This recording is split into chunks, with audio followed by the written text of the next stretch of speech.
Everybody, I'm going to show you how to take a $10 cut of meat and turn it into a fancy brisket style hunk of deliciousness.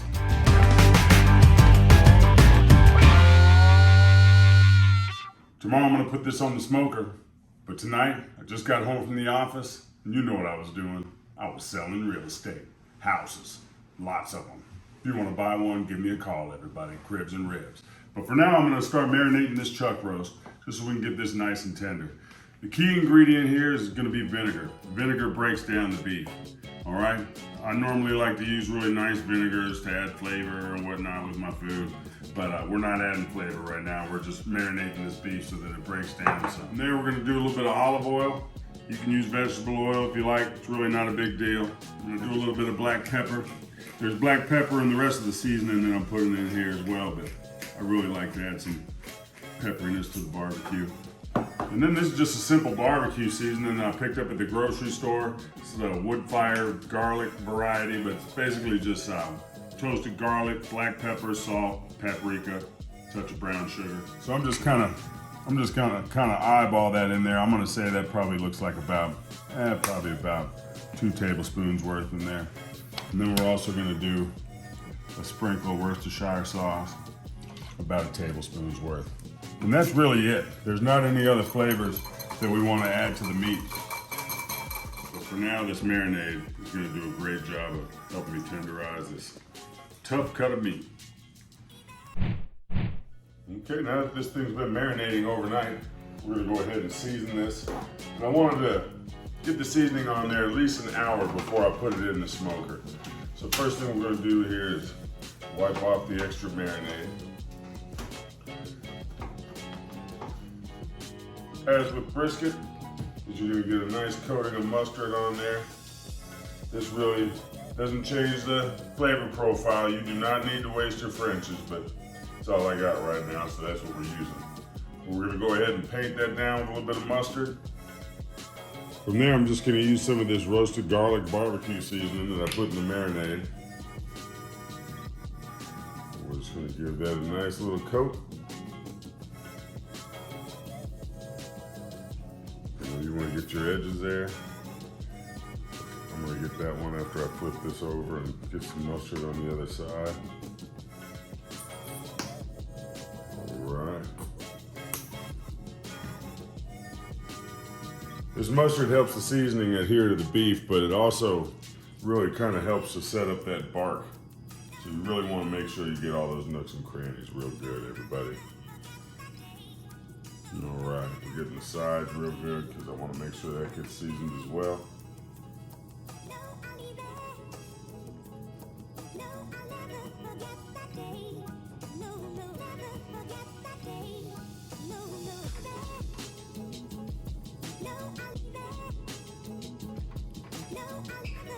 And as you can see, this meat is kind of loose. So one extra step I'm going to take here is I'm going to put a piece of butcher's twine around the outside. It'll just kind of help to hold its shape and keep some of these little flaps tucked in nice and tight to the meat. I'm just gonna let that right in the middle. So I'm gonna get a little more seasoning in a couple spots here. But yeah, I'm gonna let this sit for probably about an hour before I let it get on the smoker, just to kind of let that set up, but give this as much time as you possibly can, everybody. Keep it in mind, this is gonna be a long cook.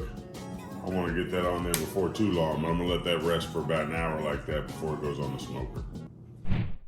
All right, I've got my pit boss set at 250, some nice hickory pellets. One little tip for you, if you get you a water pan like this and put it inside your smoker, it'll help keep a little moisture in there.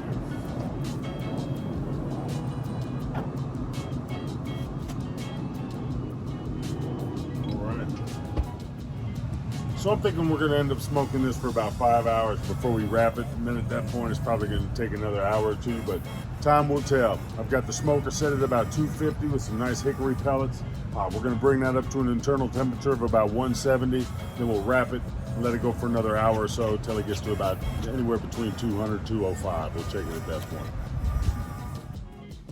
All right, this was on the smoker for about 5 hours.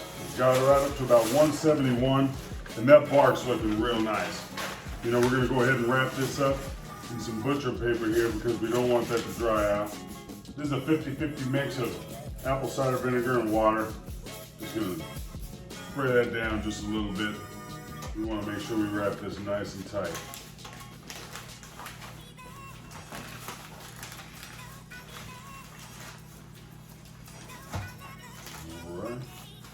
You know what, I'm gonna double wrap this just because I already cut a piece of paper off, might as well use it.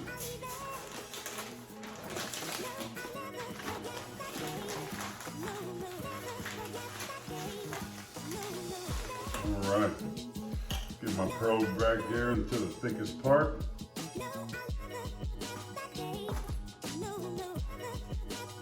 This will go back on the smoker for probably another hour, hour and a half.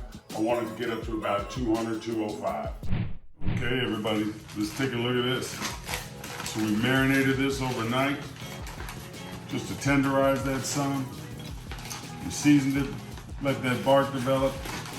We smoked this for about 8 hours total, and it's been resting for about an hour. Let's cut into this and see what we're looking at here. So I'm gonna go ahead and slice off these ends, and we'll just kind of check that out separately, and we'll call those our chuck roast burn ends there. Let's get right down to the nitty-gritty.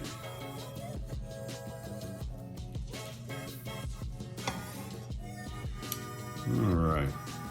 So you can see there's a nice little smoke ring towards the outside there.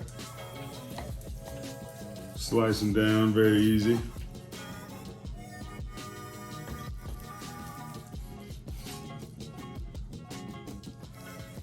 All right, let's take a taste.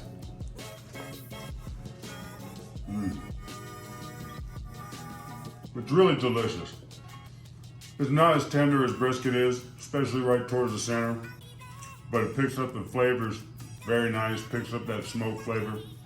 It's a great way to cook a cheap cut of meat. Okay, I'm serving this up with some mashed Yukon Gold potatoes, and beautiful barbecue beef gravy.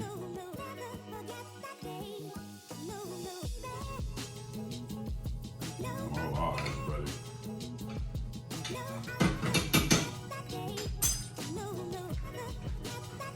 Let's taste it with some of this gravy.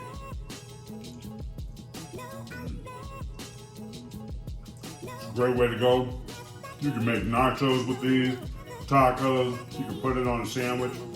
Serve it with mashed potatoes and a nice salad. It's a great way to go if you're ever jonesing for brisket, but you don't have a whole house full of people to feed. But everybody, if you like this video, don't forget to like, subscribe, and ring that bell because you don't want to miss anything spicy.